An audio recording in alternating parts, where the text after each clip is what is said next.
On this Friday edition of Locked On Grizzlies, it is NBA Draft Lottery time. Memphis currently holds the number 7 best odds to get the number 1 pick. What the heck does that mean? Why is Memphis most likely to pick 8th? What happens if they move up into the top 4 selections? And we'll take a look at real point guards like Mike Conley and frauds like Tyrese Haliburton in the NBA playoffs. All that and more on this episode of Locked On Grizzlies. Let's lock in.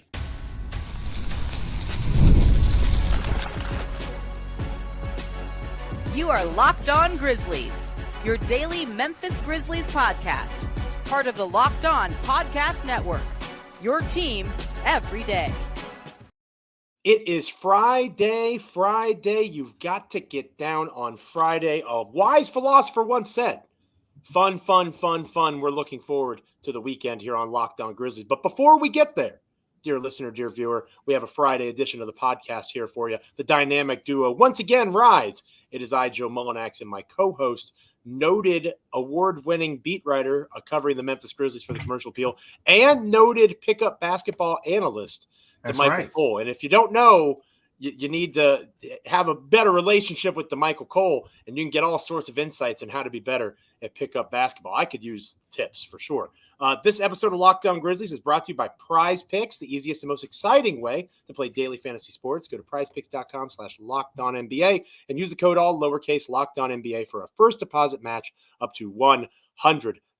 We here at Locked On Grizzlies are proud members of the Locked On Podcast Network, your team each and every single day. Make sure you're liking, commenting, rating, reviewing, subscribing. Hopefully we are a part of your everyday NBA content consumption, Memphis Grizzlies content consumption on YouTube, Apple, Spotify, Amazon, literally anywhere you can get a podcast, you can get Locked On Grizzlies. And I, Joe Mullinax, and my co-host, Damichael Cole, appreciate that greatly. Damichael, let's jump right in here on this Friday edition of the show. NBA Draft Lottery, we haven't talked about it much lately. We were talking end of season awards yesterday, and can Ja be the MVP and those sorts of things. But in the here and now, it's draft lottery time, and there are two most likely outcomes. So The Grizzlies, correct me if I'm wrong, partner, have the number 7 best odds at this time to get the number 1 pick in the draft, right? They are 7th overall in the lottery. And yet, if you look at how the odds work, the most likely outcome for the Grizzlies going into the draft, I think it's 34% or something like that, is for them to pick at number 8. So again, you are the beat writer, the NBA writer. You have a ballot in the NBA awards. I'm just going to brag on you because you deserve it. You understand more than most how this actual process is going to go down. Explain to our listeners who maybe are not as well versed at how the lottery works, how this is going to occur on Sunday. Well, let's start here, because the number one thing people probably are wondering is how in the world does a team have the 7th best odds to get the number 1 selection, but their 8th pick number 8 is the most likely from a probability standpoint. The Grizzlies are 34.1% at 8, right? I'm not a math teacher or a math major, but I do believe 8 is a different number than 7. It is. It is a very different number than 7. But here's the way that it works for the most part. The thing is, the Grizzlies, as we've talked about in short here, they're 7th, but they can jump into the top 4. And, that's pretty much when you talk about the Grizzlies going up, they can't go to 6, they can't go to 5. But they're not the only team that applies to. Toronto, which is at 6, can do the same thing. San Antonio, which is at 5, can do the same thing. And the list goes on. So when you talk about the top 4 odds, 9 teams, the top 9 overall picks right now, the teams with the 9 worst records in the NBA, all have more than a 20% chance of landing in the top 4.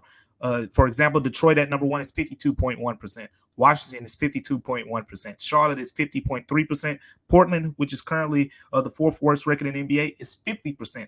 4 teams have a 50% chance of landing in the top 4. But you get below that, you get 42.1%, 37.2%, 31.9% with the Grizzlies, and then 26.3% with Utah at 8. And then Brooklyn's pick will go to Houston at 20.3%. At 9. So with all that being said, you talk about 9 teams that feel like they have a realistic chance of jumping into the top 4. So just because the reason that the Grizzlies are more likely to pick at 8 because so many teams have good enough odds to jump into the top 4.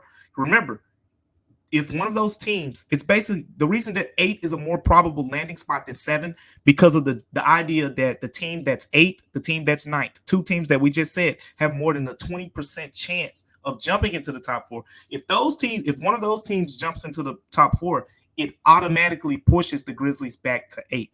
That's what we got to get into now. Now let's get into the weird math, the ping pong balls, the combination stuff. Yeah. Because that's what most people don't understand. I think a lot of people, when they think draft lottery, they think you just throw the balls in there. They pick up one. All right, this is who has the number 1 pick. Pick up another ball. Oh, number 2 pick. Here we go. But it's actually not that simple. It's a very, of course, it's the NBA, so it's a thorough process. So here, Joe, here's what they do. They'll have 14 balls. Those balls will have numbers on them, 1 through 14, whatever the case may be. And the first round, they'll let the balls kind of, the ping pong balls will be popping in the little machine or whatever for 20 seconds. They'll take out one ball. It'll have a number. It'll have a number on there, 1 through 14. That ball will stay out. And then for 10 seconds, they'll do that same process 3 more times. So they'll take out 3 more balls, which has the numbers 1 through 14 on them. In total, to get this, to get everyone familiar with how this works, in total, there are a possible 1,001 combinations off of those ping pong balls. Stay with me, mathematicians. 1,001 possible combinations off of ping pong balls numbered 1 through 14. Hold on. If we're going to do all this counting, I have to take my socks off. Just give me a second. You keep going. Yeah, go ahead. Take your socks off. Do whatever you got to do. Get comfortable, Joe. Now, with all that being said, here's the other thing. After you get all these numbers, they add them up. They add the 4 balls up, and that gives you your combination. Once they have that combination, the team that has that combination number, let's say the numbers are 7, 4, 1, and 2. 7, 4 is 11 plus 1 plus 2. That gives you 14. So whichever team has the combination 14 would more likely be the team that gets the top pick. And then they do that for the second pick. They do that for the third pick. And they do it for the 4th pick. After that, it's just inverse order at that point. That's why the Grizzlies don't. Yes, since they're 7th, they still have the 8th best. The 8th spot is their most likely landing spot, because that's the case. Because if one of those teams jump them and the Grizzlies don't land in the top 4, it's inverse order out of that. So if someone jumps them, that automatically boots them down to 8, because they can't be 5th, they can't be 6th, and so the best spot they can have if they're not top 4 is 7. So with all that being said, in the simplest form, the Grizzlies, since they have 7.5% chance of getting the number 1 pick, for the mathematicians out there, since there are 1,001 balls, that means they'll have exactly 75 different combinations. The teams with the best odds, Detroit, as I mentioned, Detroit will have 140 different combinations. So when those ping pong balls come out and they get the combinations and they add them up, Detroit will have 140 different combinations. And if the combination is one of the 140, the pick goes to Detroit. The Grizzlies will have 75 different numerical combinations. If the first, second, third, or 4th time that they do those ping pong ball machines simulations and the combinations come out to one of those combinations, the Grizzlies will jump into the top 4. That's how it works. If you're sufficiently confused, I've tried to use my toes and my fingers, and I there's lots of different math things going on there. The bottom line is, as Damichael alluded to, and thank you for explaining that part. That was actually pretty good. Thanks. They can't pick at 5 or 6. Okay. The most likely outcome is they pick at 8th, and the second most likely outcome is they jump into the top 4. Right. So coming up next here on Locked On Grizzlies, that's what Damichael and I are going to talk about. Let's assume those 2 most likely scenarios. Other things can happen, but it's most likely. I think it's a combined 65% chance. They either pick at 8 or they move up into the top 4. What would Damichael and I do if we were Zach Kleiman in the Memphis Grizzlies front office in those scenarios? We'll talk about that next here on Locked On Grizzlies. But first,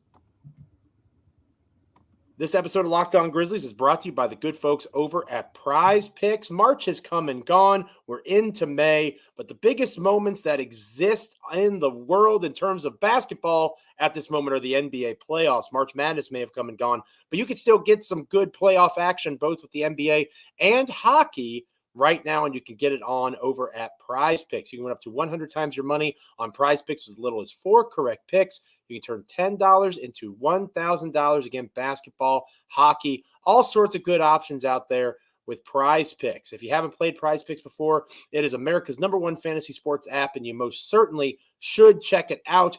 Maybe you're interested in the W, right? WNBA, more interest than ever before. Caitlin Clark gets a lot of credit for that. It's been growing since before Caitlin Clark, but maybe you want to have Caitlin Clark scoring more than 30 points in addition to a player like Nikola Jokic getting more than 7 assists. Something along those lines. You can make those kinds of combinations over at PrizePicks. Download the app today. Use the code LOCKEDONNBA for a first deposit match up to $100. Again, download the app today. Use the code LOCKEDONNBA for a first deposit match up to $100. PrizePicks, pick more, pick less. It is that easy.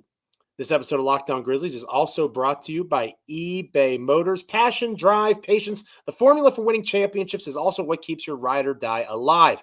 eBay Motors has everything you need to maintain your vehicle and level it up to peak performance. Things like superchargers, roof racks, exhaust kits, LED headlights, and more. Whether you're into speed, power, style, or comfort, eBay Motors has you covered. With over 122 million parts for your number one whip, you will always find exactly what you're looking for. And with the eBay Guaranteed Fit, your part is guaranteed to fit your ride every time or your money back. Because when you're riding with eBay Motors, you're burning rubber, not cash. With all the parts you need at the prices you want, it's easy to make your car the MVP and bring home that big win. Keep your ride or die car alive at ebaymotors.com. Eligible items only. Exclusions apply.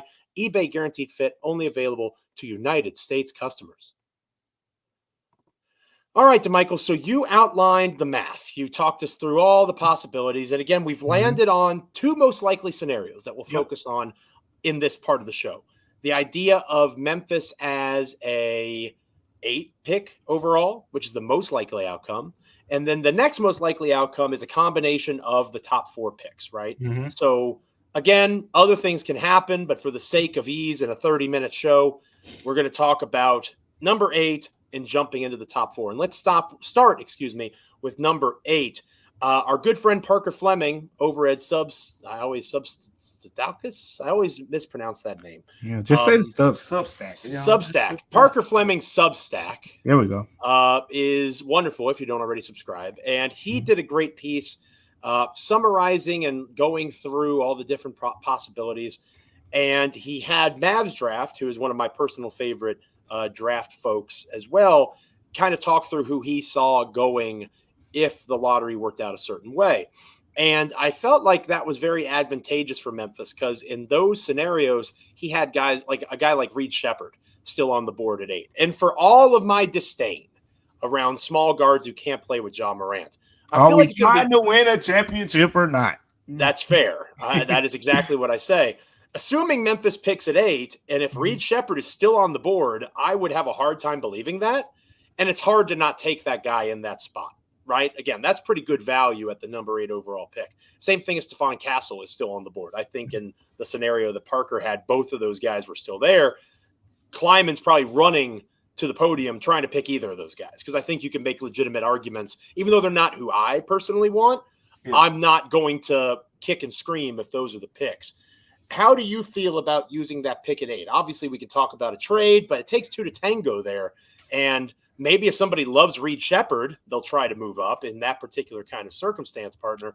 But let's say Shepherd and Castle are gone. Let's say Klingen's gone. Yeah. Anybody that, we've been excited about over the last few weeks, what would you do if Memphis lands at 8? Yeah. Well, if everyone that we've been talking about is gone, then you got to move the pick. But again, it takes 2 to tango. It takes 2 to tango. But if you're drafting at 8, there are some other names. One name, I'm going to watch a little bit more of his stuff lately, but I'm in the early stages of a draft crush here. We'll see. Follow up with me in a month, Joe, and I'll see if I'm still here. But Ron Holland, that guy. G League Ignite. Do not touch. G League Ignite. Do not touch. Again, are we trying to win a championship or not? Joe. There's a reason it's folding, Damichael. Joe. There's a reason that it's failing. It's because these guys come out, hey, I have an idea. Let's play basketball games that are all strictly exhibitions and see if these players can drive themselves to get better without the desire to actually win anything. That didn't work. What a surprise. I'm not hating on the talent of Ron Holland. I think he's a good basketball player. I'm telling you right now, it's going to take a year for him to find that because he played for a make-believe basketball team. And let's keep it simple. I'm going to keep it simple with you before we get into all the nips and bolts of it, so we can save that for another time. Yeah, we can yell about when you saw G.G. Jackson playing in the G League. Were you impressed? Like when we playing with the hustle, were those numbers impressive enough for you to be, I guess, enamored with his potential? Is the G League an actual thing that you can compete and win a championship in? No, but just in simple form. Again, they're meaningful competitive games. That's the difference. Yeah. So, yes, I will answer your question and say yes. Well, Ron Holland averaged more points per game, shot the ball a little bit better from the field, and played the 3 and the 4. I think, it's not to say he's going to be better than G.G. Jackson. I'm just talking about a productivity standpoint. I still got to watch this guy a little bit more before I go all in. But the point is, he played for the G League Ignite.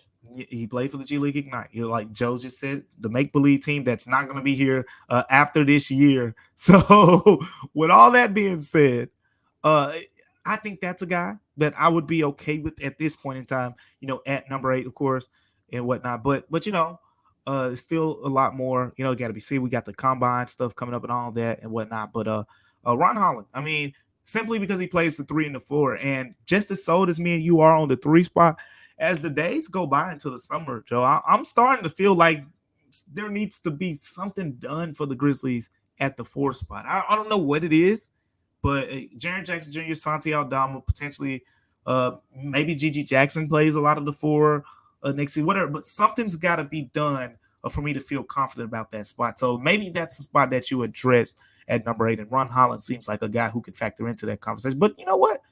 Maybe it's not number 8 for them, Joe. Maybe they end up in a different spot. And I want to stress, my thumbs down are for the G League Ignite, not Ron Holland. I think he could be a good NBA player. And if they can't trade out of 8, if they picked him, again, I wouldn't necessarily be mad at it. I see the talent. I just hated the G League Ignite from the beginning, and it's working out exactly as I thought it would. Everybody likes to point out when I'm wrong. I nailed the whole basketball team thing. Yeah. From there, if they move up to the top 4, that's the ideal, right? That's the money round, the top 31.9% chance. Yeah. Not a bad odd there at all. Not bad odds at all. And whether it's 1 or 4, I think it accomplishes a lot for the Grizzlies. If it's 1, you run to the podium and take Alexander Sarr. What's better than 1 Jaren Jackson Jr.? Do you? 2 Jaren Jackson Jr.'s. Do you? I do. I absolutely do. That is what I would do if they are at number 1. I'm with I would listen to trades. I'm not going to say I wouldn't. But I would, if there isn't something that is of my interest, like Parker, our buddy, has talked about Denny Avdija doing a pick swap with the Wizards, giving them number 1, trading back to 5 or something, and getting Denny. That would be great because I think he's come on and would help Memphis in a variety of ways. What if you could trade back to 3 or 4, pick up another asset, maybe a future protected first or something, and still get Clingan while picking up an extra first? I would like that, but I would be interested in either of those scenarios. But again, it takes 2 teams to make a trade. Exactly. So if no one's interested, I take Sarr. And again, what's better than 1 Jaren Jackson Jr., 2 Jaren Jackson Jr.'s. If they're at 2, 3, or 4, they can take Donovan Clingan if he's best on their board, right? He would be best on my board at that point if it's not Sarr. But if they're there at 2 or 3 and they really like, one of these international prospects, if they're really interested in a guy like a Reed Shepherd, again, I wouldn't take him at 3 if Clingan's on the board, but at least he would check a box in terms of being a 3-point shooter and providing spacing. I think that they have to go big if they move into the top 4, if they can't find a trade partner. Again, if you're the Brooklyn Nets and everything's collapsing around you, I have a really hard time believing that if Memphis offered them number 1, another first on top of that, and cap filler, they're not parroting with Mikal Bridges. And if Mikal Bridges is now the 2nd, 3rd, or 4th best player on your team, as opposed to the best player on your team, man, Now are you trying to win a championship or not? The Nets probably won't do that. I think I'm going Sar if I'm picking number one. Otherwise, I would take Klingon. But I'm more malleable at this point than I've ever been outside of thinking they need a big. Yeah. The idea is simple for me. If they win, as you said, in the draft lottery, if they somehow get in that top four, be the fifth time in the last 6 years that the team who started out in the number 7 spot jumped into the top 4. If the Grizzlies are able to do that, the options are endless, and that's the biggest win, for me. At number 8, as we were just talking about, you don't know what they're going to do. They don't know what they're going to do. It's going to have to. They're going to have to be very detailed with their scouting process and very thorough, because there are so many players that could go in that range, and one wrong decision, we could be looking at the guys that go 9, 10, 11 and say, man, the Grizzlies missed on him, and they ended up with this guy. That could very well be the case. But if you get in the top 4, it just feels a little bit safer with this draft. So you win just in that right along. And then I think, there's some versatility to potentially move down, on the board. There will be teams that covet. We've seen not even just the Grizzlies' interest in Donovan Clingan, but NBA interest in Donovan Clingan as well. You combine that with him and Alex Sarr, there's a decent chance that those guys are the top 2 picks. So with that being the case, the Grizzlies, if they land in that top 2, let's say they get one and they zero in on having one of those guys, they have the potential to move around the board a little bit. So you just get a little bit more wiggle room if you win in the lottery. And I think it's the best case scenario. If the Grizzlies win the lottery and end up in the top 4, it's no way they should come out of this with a championship type of roster going into next season. It would be a massive win of the Golden State Warriors variety, as long as they don't take James Wiseman, right? And that always makes you a little bit nervous when you have that opportunity. Or maybe they learn from the mistake of the Warriors and trade the pick. How do you guys feel in the comments? Let Damichael and I know. Do you agree with the idea? I want Klingan. I feel like I've made that very clear. But I also want to stress, Holland at 8. I'm not going to kick and scream and have a tirade on Locked On Grizzlies if they do that. At 8, there's not an ideal scenario unless guys fall. If they move up to 3 or 4 and they fall in love with somebody like a Shepherd or a Castle, it's not what I would have done, but I see it, if that makes sense. And as long as they address the big position somewhere else, which they've sworn they're going to do, I think it'll be fine. But when we come back next on Locked On Grizzlies, we will talk about the NBA playoffs, a couple of point guards that are showing their worth in very different ways. That'll be our focus coming up next here on Locked On Grizzlies. But first, you'll notice Damichael and I were having a wonderful conversation about the game of basketball, the Memphis Grizzlies. You even learned some math today, dear listener, dear viewer. At no point did we scream or yell or get mad at each other, because this isn't ESPN or Fox Sports. This is Locked On Grizzlies, proud members of the Locked On Podcast Network. And the Locked On Podcast Network now has Locked On Sports Today, the first ever 24/7 streaming channel on YouTube. You can also check it out on Amazon Fire TV under the free channels app. All the great analysis, discussion of the playoffs, all the great sports and leagues, all the great teams, everything that Locked On provides in one-stop shopping over at Locked On Sports Today. So make sure you're checking it out on YouTube or as part of the Amazon Fire free channels app.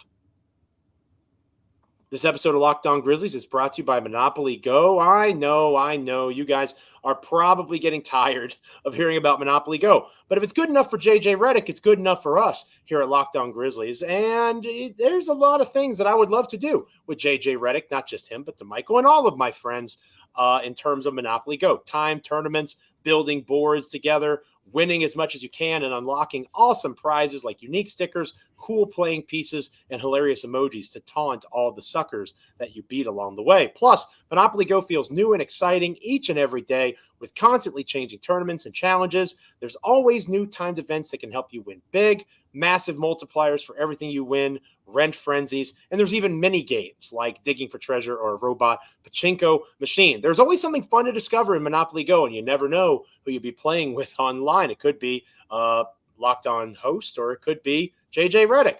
Get off the bench. Go download it now for free on Google Play or the App Store. Monopoly Go, game on.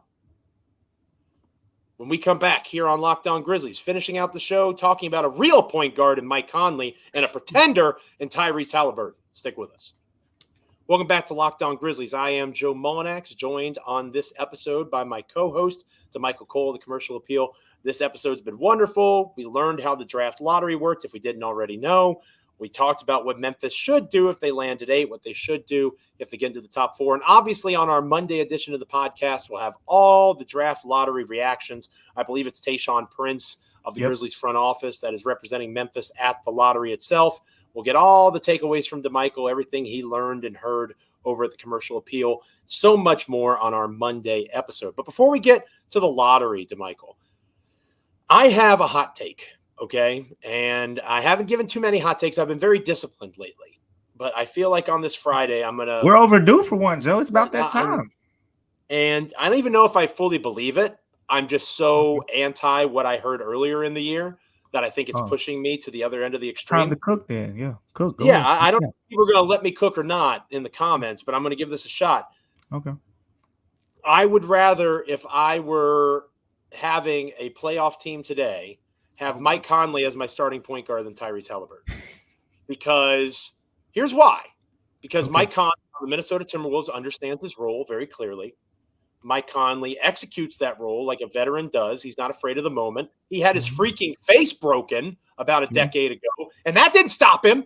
22 points. That didn't stop him from being a leader for his team, and that was a decade ago. And then all of a sudden, what happens? What happens? Oh, no, they're defending me a little more hard. New York is so physical. I'm going to complain. I'm Rick Carlisle. I think this is unfair. I'm a small market. That's what it sounds like. And Tyrese Haliburton sounds like that, too, by proxy. And you know what Tyrese Haliburton is not doing? He is not leading his team. He is not executing at the offensive level that so many people tried to put him in front of John Morant. They put him in jaw talks. I remember that. Jaw talks. And it was ridiculous at the time. So that's my hot take, that I'm angry, and I probably don't actually mean it, but I mean it in this moment, Damichael Cole. I'd rather have Mike Conley, my captain, than Tyrese Haliburton in this particular playoffs, because Mike Conley is not S-A-W-F-T soft. S-A-W-F-T. Oh, man. Look, here's what I'll say. I remember those conversations. I remember when it was December 21st. That was the exact date. It was like 21st. An in-season tournament. That nonsense. Pacers, you know what winning the in-season tournament gets you? It gets you fired from the Los Angeles Lakers. That's what it does.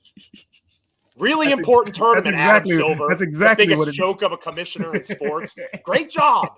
Your marquee team wins the in-season tournament, and the coach gets fired. Shows how much it matters. But anyway. Oh, boy. They go 5 games. They got the gentleman way. But here's the thing.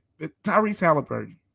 The conversation was way too premature, and we can agree on that part of it because of the fact that the conversation about him being a Ja Morant talks. You know, is he on the level of Ja? And there was some similarity from the standpoint of, you know, the small market point guard putting the team on the map. And they both play basketball. There's a similarity, I guess. Yeah, and they play point guard. Point guard. So they play the same position. But other than that, I mean, Ja's had 47-point playoff games. You know, Ja has had multiple 40-point playoff games. He's won a playoff series, you know, and he's been in some really good playoff series against some really good teams and performed well. Tyrese Haliburton won a playoff series, yes, but might be a little asterisk by that one. No Giannis, you think? No Dame for half the series. Chris Middleton's hobbled and everything else that came with that series. So, they were pretty much given that series in a way. I mean, they earned it. He played well. The team played well, but he does not look like the guy who did earlier in the season. And talking to people out there a little bit, you know, that hamstring injury that he had, whatever the case may be, earlier in the year, it's kind of changed his game up a little bit. But this guy doesn't look like he belongs in those conversations. I won't take it as far as Joe. Joe said what he said, and Joe watched a lot more Mike Conley than anybody out here. So I'm not gonna go at Joe for saying what he said, because if he believes in Mike Conley like that, and if you're watching Mike Conley in the playoffs, point me to a bad Mike Conley game in the playoffs. So bad. They don't exist. Point me to one this season where a bad Mike Conley game. He's had games where he didn't score well, but he's guarding his butt off. I mean, he's probably the scariest dude to leave open on the Timberwolves right now. Like it's bottoms, and it has been all regular season. One of the best. Go look at the wide open 3-point percentage, shooting percentages. Mike Conley was near the top of the NBA, and that just works so well. To Joe's point, when you got Anthony Edwards getting downhill, you got to double. All right, you got Karl Anthony Towns going against these small forwards. You got to double. Mike Conley's just relocating, getting and reaping the benefits of the open shots, and he's a point guard. So when those defenders come at him, he just goes right by him, and he's getting a lot of those 2-on-1s with him and Gobert. And a lot of times the teams commit to him. He throws the lob to Gobert. They don't commit to him. And we saw this in Memphis a lot too. He'll do the floater or he'll get to the basket. So he's playing terrific playoff basketball, playing his role exceptionally well. I'm enjoying it. I mean, Mike Conley is a huge part of that Minnesota team. Remember, D'Angelo Russell didn't quite fit with those guys. Mike Conley just fits way much better. Do you think the Lakers would rather have had Mike Conley at this point Oh, than my D'Angelo goodness. Russell? They might still be playing. They might very interesting. Very interesting thought process there, if I do say so myself. I want to apologize to Tyrese Haliburton. I probably went a little too hard in the paint. Actually, forget that. I apologize for absolutely nothing. Tyrese Haliburton, you are lucky you like professional wrestling, because I never want to hear you compare to John Morant ever again. Ever again. It's ridiculous. Oh, my hamstring. It's hurt for 6 months. Feel sorry for me. No one feels sorry. Play basketball. It's a contact. We've seen John Morant fly through the air, hurt his hand, come back and score 40 on. But Tyrese Haliburton is the face of the NBA. Get out of here. Anthony Edwards, I'll listen to that argument. Tyrese Haliburton, whatever. On our Monday episode of Locked On Grizzlies, I'll be calmer, right? I hyped Locked On Sports today about I'm not yelling, and then I yelled. You'll be calmer unless they end up with the 10th pick. It'll be fine if they have the 10th pick. I really am. This is the most agnostic I've ever been about the lottery. It'd be cool if they move up, because I do think it makes life easier. You put that very well earlier, partner. But if they're picking at 8, 9, or 10, I mean, can they get done what they need to get done at those picks? Yeah, because unless they take a Klingon or a Sar, especially a Klingon, in my opinion, whoever they take is not going to be a perfect fit. So either they trade the pick or they figure out ways to work around it. Like I said, I am not on pins and needles like I was in the Zion draft, right? And I will still call it the Zion draft, because I'm not going to revise history. Rewind to 2019, Zion was a consensus number one. It became the John Morant draft, but it sure did, and I'm agreeing with you. The Grizzlies should be glad they got 2. But at the same time, I wanted Zion, and it was like, oh, we got 2. That means it's John Morant, and that'll be great. So I'm going to be in a good mood either way, unless Tyrese Haliburton finds out about this podcast and he gets mad at me, in which case I might have to challenge him to a Hell in a Cell match at the next WWE premium live event.